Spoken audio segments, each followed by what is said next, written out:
Assalamualaikum warahmatullahi wabarakatuh. Selamat pagi siswa-siswi Teknik Konstruksi dan Properti. Perkenalkan, video ini merupakan media alat bantu untuk memudahkan kalian dalam mempelajari materi serta praktik dalam mata pelajaran gambar teknik.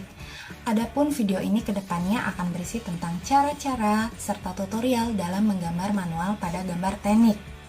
Perlu kamu ketahui bahwa gambar teknik ini merupakan nilai dasar atau basic skill yang harus kalian kuasai untuk dapat melanjutkan skill-skill yang lain yang tentunya akan membawa kalian menjadi seorang drafter yang handal. Selain dilatih untuk dapat menyajikan gambar yang baik, tepat, rapi, serta cepat, nilai yang lebih penting yang akan ditanamkan pada mata pelajaran gambar teknik ini yaitu diantaranya kedisiplinan, kesabaran, ketekunan, ketelitian, serta daya juang tidak mudah menyerah akan kalian sedikit demi sedikit tanamkan selama kalian mendapatkan materi serta tugas-tugas dari pelajaran gambar teknik ini. Oke, kita mulai untuk materi yang pertama, yaitu pengenalan peralatan gambar teknik. Adapun tujuan pembelajaran untuk materi kali ini, pertama yaitu kalian akan bisa menyebutkan jenis-jenis peralatan gambar teknik serta menjelaskan fungsi peralatan gambar teknik dengan cepat. Kalian juga diharapkan mampu membedakan jenis-jenis peralatan gambar teknik berdasarkan fungsinya secara teliti dan benar. Oke, kita akan pelajari semua peralatan yang biasa digunakan pada gambar teknik. 1. Pensil gambar. Pensil gambar ini terdiri dari dua jenis. Yang pertama pensil kayu, juga pensil mekanik. Pensil kayu ini terdiri dari beberapa ukuran. Dibedakannya berdasarkan tingkat kekerasan atau kelunakan mata pensilnya. Pensil yang keras akan menghasilkan garis yang tipis, sedangkan pensil yang lunak akan menghasilkan garis yang tebal. Karena pensil yang lunak itu karakternya itu mudah rapuh. Sedangkan pensil yang keras itu karakternya itu mudah merusak kertas gambar. Jadi hati-hati dalam menggunakan pensil dengan karakter tertentu. Yang kedua yaitu pensil mekanik, disebut juga dengan fixed pencil. Jenis garis yang dihasilkan sama tebalnya, karena dia praktis, tidak perlu diruncingkan. Tapi untuk mata pelajaran gambar teknik kelas 10, kita menggunakan pensil kayu. Jadi dilarang menggunakan pensil mekanik ya.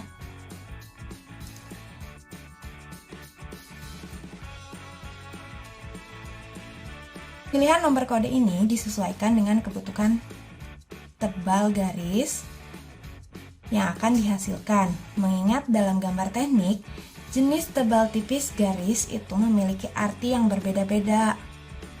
Yang kedua yaitu pena gambar teknik. Pena ini juga memiliki beberapa ukuran-ukuran sesuai dengan ketebalannya. Yang mudah ditemui yaitu dengan merek drawing pen. Karena gambar drawing pen ini lebih mudah ditemui dan juga memiliki harga yang lebih terjangkau. Ukuran penanya, ukuran matanya itu berbeda-beda sesuai dengan nomor ukuran penanya. Semakin besar, maka mata penanya akan semakin besar pula. Hasil garisnya juga akan lebih tebal.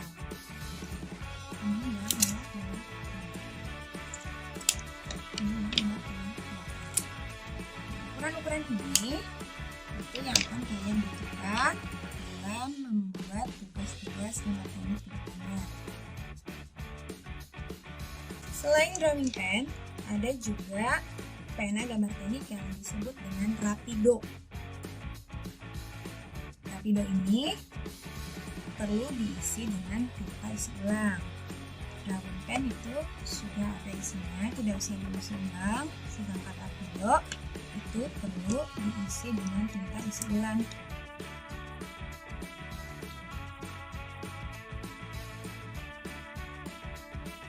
Yang ketiga yaitu menggaris set segitiga. Kenapa disebut set segitiga? Karena penggaris ini terdiri dari dua buah penggaris yang memiliki ukuran yang berbeda. Untuk penggaris yang pertama, yaitu penggaris dengan sudut siku. Ini sudutnya 90 derajat atau disebut dengan sudut siku. Yang ini sudut lancip dengan besar sudut 30 derajat. Dan satu lagi yang ini dengan sudut yang tumpul, yaitu besarnya 60 derajat. Lalu untuk satu lagi, ini jenis segitiga sama kaki. Di sini juga ada sudut siku-siku 90 derajat dan dua sudut lainnya yang sama, yaitu 45 derajat dan 45 derajat. Sepasang set segitiga ini harus digunakan bersama-sama untuk memudahkan kalian dalam membuat garis yang tepat. Sebuah contoh bagaimana fungsi penggaris ini dapat memudahkan sekali kalian dalam menggambar, yaitu salah satunya cara membuat garis sejajar. Biasanya kan kalian kalau membuat garis itu menggunakan titik, ya. Membuat garis tanpa harus menggunakan titik atau tompel-tompel. Ibu akan mencontohkan bagaimana satu set penggaris segitiga ini sangat memudahkan kalian dalam membuat berbagai macam garis. Contoh yang pertama yaitu kita akan membuat garis sejajar sepanjang 6 cm. Kita buat dulu garis pertama sebagai garis acuan. Berhenti di 6 cm. Lalu ini kalian gunakan sebagai rel. Dan ini kalian gunakan sebagai alat. Tempelkan penggaris yang berfungsi sebagai alat sejajar dengan garis yang kita buat tadi. Lalu tempelkan penggaris satu lagi sebagai rel. Ini jaraknya juga bisa kita tentukan. Misalnya jarak sejajarnya yaitu 2 cm. 1, 2. Kita turun. Ini tidak boleh goyang. Kita turun 2 cm. Lalu kita garis sepanjang 6 cm. Maka garis yang pertama dengan garis yang kedua sudah pasti akan sejajar. Sejajar itu seperti ini ya. Yang kedua yaitu bagaimana kalian membuat garis tegak lurus. Kita buat dulu garis lurusnya sembarang saja. Lalu seperti biasa ada rel, ada alat. Kita gunakan rel yang kita ratakan sesuai dengan garis yang telah kita buat tadi. Lalu kita tempelkan ini dengan menghadap ke sudut siku-sikunya. Kita buat garisnya.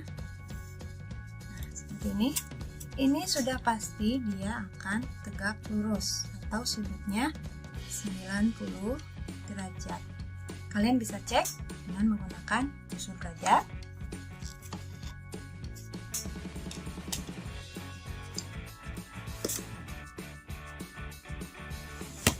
Jika cara memegang penggarisnya betul, ini akan betul tepat 90 derajat. Selanjutnya, misalnya jika kalian akan membuat garis dengan sudut tertentu, seperti yang kalian ketahui kan, penggaris-penggaris ini memiliki sudut-sudut istimewa, yaitu 45, 30, dan 60. Misalnya kita akan membuat sudut 60 derajat. Kita Kita buat dulu garis lurus sembarang.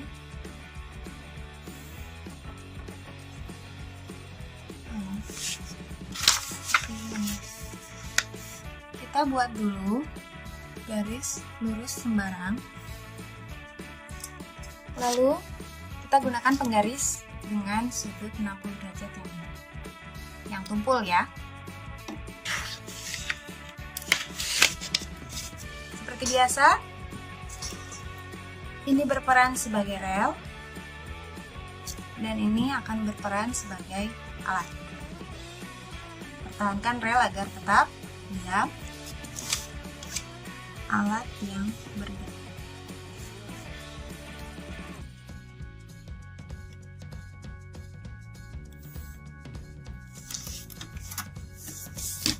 Sudah pasti ini akan membentuk sudut 60 derajat.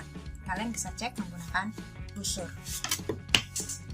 Oke, sekarang kalian coba biasakan untuk menggunakan dua penggaris segitiga ini dalam menggambar tugas-tugas gambar teknik. Silahkan simpan penggaris panjang kalian karena itu tidak relate ya, juga akan membuat kalian menggambar dengan waktu yang lebih lama. Jika menggambar lebih lama, gambar yang akan dihasilkan juga akan cenderung kotor. Yang keempat adalah kertas gambar. Ada beberapa macam kertas gambar yang sering digunakan dalam gambar teknik, yaitu yang pertama, kertas manila. Yang kedua, kertas kalkin. Ada beberapa ukuran kertas gambar yang sesuai dengan standar internasional atau ISO, yaitu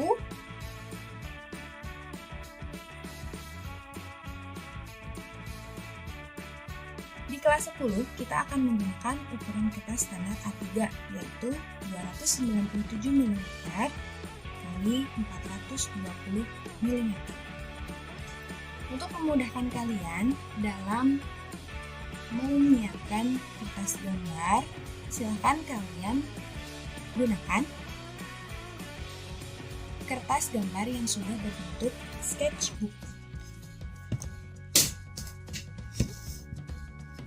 Selain ukurannya yang sudah standar, kertas sketchbook ini memudahkan kalian dalam mengambil kertas satu persatu. Yang kelima adalah meja gambar. Meja gambar yang baik itu memiliki permukaan rata dan halus, serta ukuran panjang dan lebarnya sesuai dengan ukuran kertas yang akan digunakan. Di rumah, kalian bisa menggunakan apapun untuk dimanfaatkan sebagai meja gambar.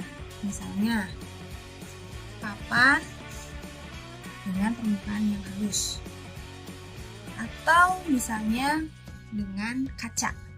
Kaca juga bisa kalian manfaatkan sebagai meja gambar.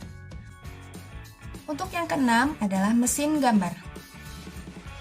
Serupa dengan meja gambar, namun mesin gambar ini dilengkapi dengan peralatan khusus seperti mistar dan rel yang memudahkan para drafter untuk membuat garis sejajar serta sudut-sudut dengan derajat yang dapat dibuat teliti dengan alat bantu tersebut.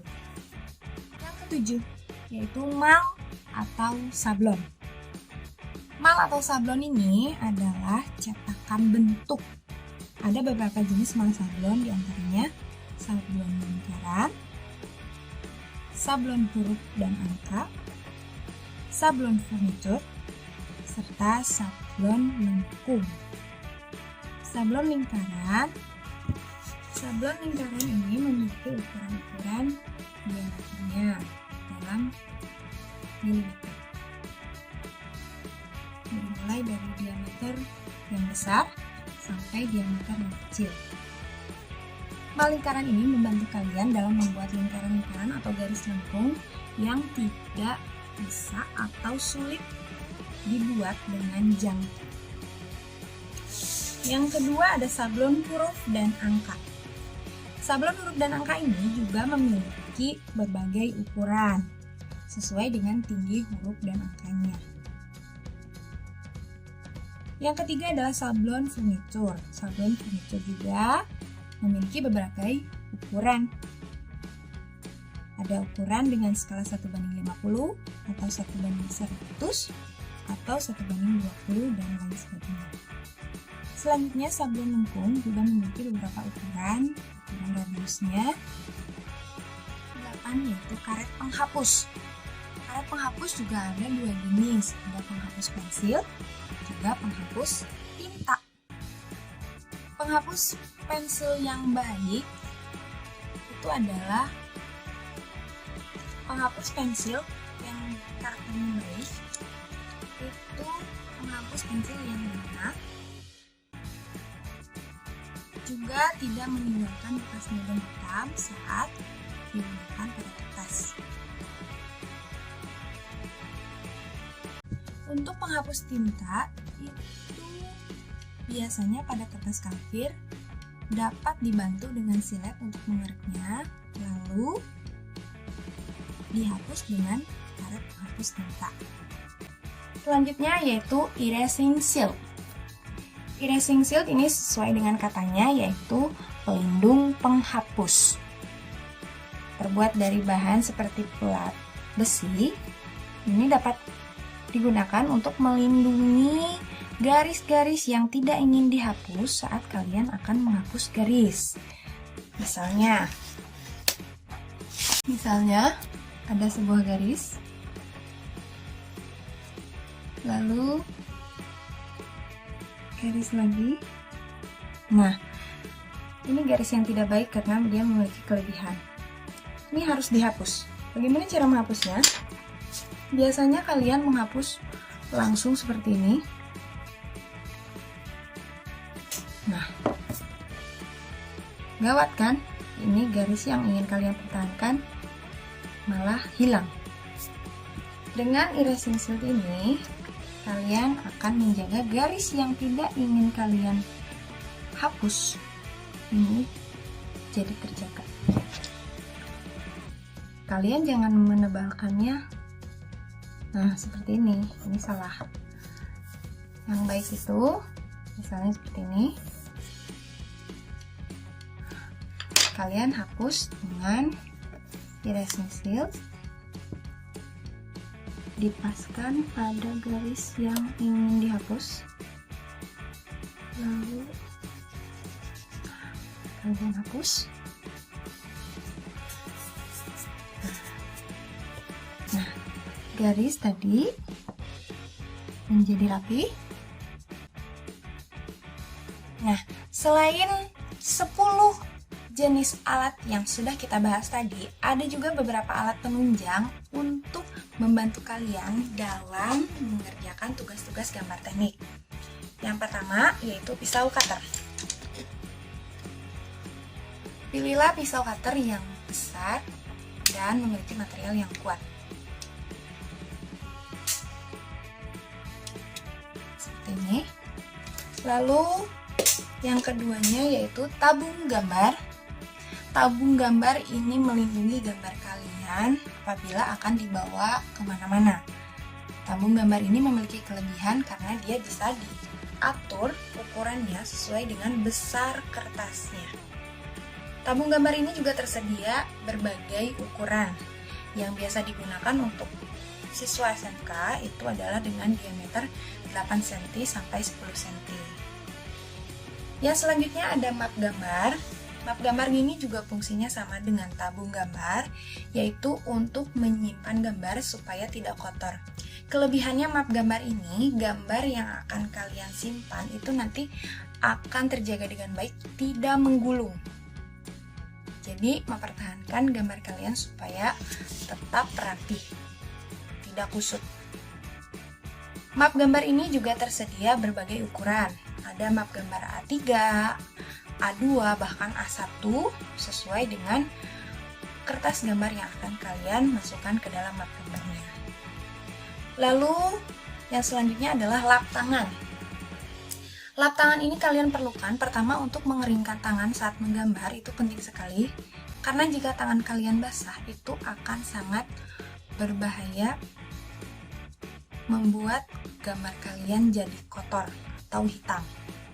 Yang kedua itu lap, itu bisa kalian siapkan untuk membersihkan kertas dari kotoran bekas penghapus atau butiran-butiran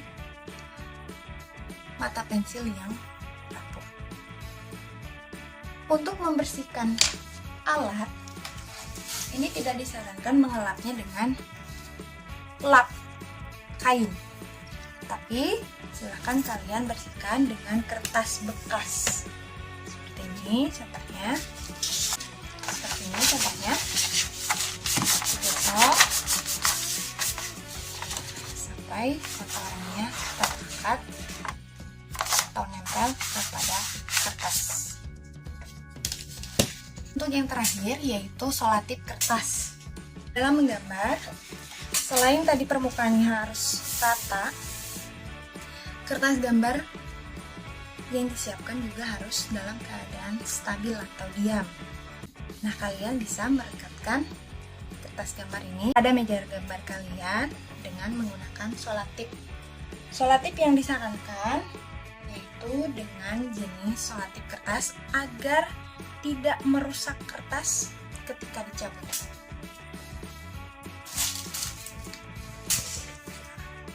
Ini cukup disobek, cukup kalian tempelkan di 4 ujung kertas.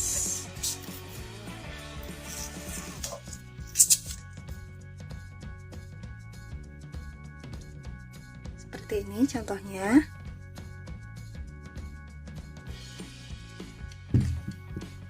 Dan pada saat melepaskan, ini akan mudah, tidak merusak kertas gambar.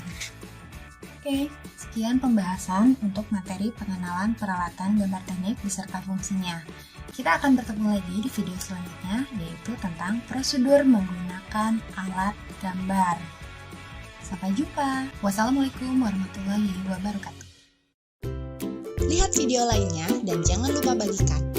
Klik tombol subscribe untuk membantu channel ini berkembang. Jangan lupa like dan beri komentar. Salam Guru Mutakhir.